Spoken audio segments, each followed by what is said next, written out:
அரின்னு முடிச்சிட்டு வீட்டுக்கு வரேன். 5-6 எரும மாடு ஒன்னா சேர்ந்தா எப்படி இருக்கும்? அதே மாதிரி கருகருன்னு வீட்டுக்குள்ள கிடக்கு. என்னது? திமிங்கிலா? திமிங்கலமா? திமிங்கலத்தை பிடிச்சி கடல்ல விட வேண்டியதா? அது அப்படி 2.5 கிலோமீட்டர் கடல் உள்வாங்கிருச்சு. தூக்கி பொட்டல்ல போட்டு போய் செத்து போச்சுன்னா தமிழ்நாட்டுல வீட்டுக்கு வந்தவங்கள யாரையாவது வெளியே வச்சிருக்கமா? அப்புறம் என்ன பண்றது? அப்படியே பாசத்துல கேட்டுக்குள்ள தூக்கி போட்டு வளர்த்துக்கிட்டு இருக்கேன். எத்த தண்டியா இருந்தா சொல்றது தானே. இந்த பயவுல என்ன கிணத்துக்குள்ள தூக்கி போட்டோம்னா அதுக்கு ஒரே ஜுரம். தண்ணி ஒத்துக்கல. என்னாச்சுன்னா கடல் தண்ணி உப்புலயே ஊறிக்கிட்டு இருந்ததா, கிணறு தண்ணி சுத்தமான தண்ணி ஒத்துக்கல, ஜுரம் வந்துருச்சு. அப்புறம் என்ன பண்ணீங்க? வேற என்ன பண்ண சொல்ற? ஆக்சன் பையனோட அரைமுட்டையை வாங்கி கொட்டி ஒரு சுக்கு காப்பியை வாயில ஊத்தி விட்டேன். ஆனா உன்னியா அப்படியே குடிச்சிட்டு என்ன கடல் தண்ணியா குடிச்சு வந்தது? திடீர்னு 4-5 நாளா படுத்த படுக்கையா கிடந்து வச்சு வாய புலந்துச்சு. அக்கம் பக்கத்துல உள்ளவங்களை கேட்டா சிக்கன் குனியாட்டாங்க. ஆனா அந்த பயம் இல்லைக்கு வேற என்ன பண்றது? முருகனுக்கு முடி எடுக்கிறதா வேண்டிக்கிட்டேன். அத ஒரு வழியா முருகன் காப்பாத்திட்டான். இந்த வருஷம் என்னாச்சு? திடீர்னு படுத்துக்கிட்டு வாய பிறந்துருச்சு. அப்படியா? வேற என்ன பண்ண? பக்கத்துல உள்ள டாக்டர் கூப்பிட்டு கேட்டா பன்றி காய்ச்சல். அதுல எல்லா டெஸ்ட் எடுத்து கடைசியா யூரின் டெஸ்ட் எடுத்தமே. யூரின்னா கொஞ்சோண்டு மட்டும் பாட்டில் எடுக்கிறதா?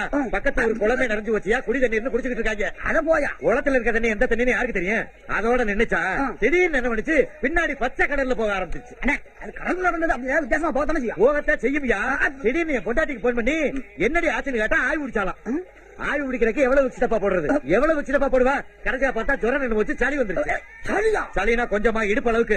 பக்கத்து விட்டு கோழியெல்லாம் கொத்தி தின்னுட்டு மண்டையை போட்டு போயிருச்சு. எவ்வளவு கரங்கள் வரும் மனுஷனுக்கு. அண்ணே ஒரு 2 நாளைக்கு வீட்டுல வச்சிருந்து அதுக்கு உடம்பு செய்யானதும் கடல் விட்டுலாம். அதை ஏயா கேக்குற? வயிற்றுக்கு ஒத்துக்காம வாந்தி எடுத்துருச்சியா?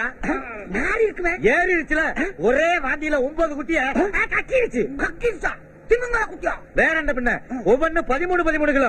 அப்படியே சிந்தாரிப்பட்ட மார்க்கெட்ல இடம் போட்டு வித்தா 48,800 தான் கொடுத்தாங்க. 200 ரூபாய் கமிஷனா? பிராண பத்தியில ஒரே ஒரு பிள்ளை வளர்த்து துபாய்க்கு அனுப்பின ஒரு ஆம்பளை பிள்ளை 10 வருஷமா 100 ரூபாய் காசு அனுப்பல. பொண்டாட்டி வச்சு கேட்டுக்கிட்டு எங்கேயோ கடல்ல கிடந்து வந்தது.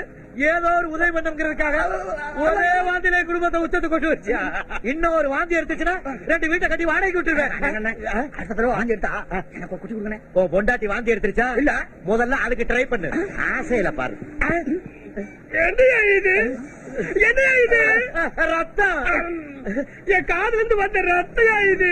நான் என் காதுல இருந்து வந்துச்சு நான் சொன்னேன். பஸ்ல வரும்போது ஒரு ஆளுக்கு பேச்சு தொட தேவை. கண்டிப்பா இப்படி ஜன்னல குதிக்கிற அளவுக்கு பேசக்கூடாதியா? ஏயா இப்படி மூட்டை மூட்டையா அவுத்து போட்டுற? நீ பீலா மன்னனா? அப்ப எல்லாம் பீலாவா? அடங்கோயால இப்ப என்ன ரியாக்ஷனா கொடுத்துட்டு வர? இவ்வளவு சொல்றிய. 2 நாளைக்கு முன்னாடி ட்ரெயின்ல சென்னையில இருந்து பெங்களூருக்கு போனேன். காட்பாடியோட போல அதுக்குள்ள எல்லாரும் கலந்துக்கிட்டாங்களே. இன்னைக்கு எவ்வளவோ தேவை என்னமோ பேசிக்கிட்டு இருக்கேன்.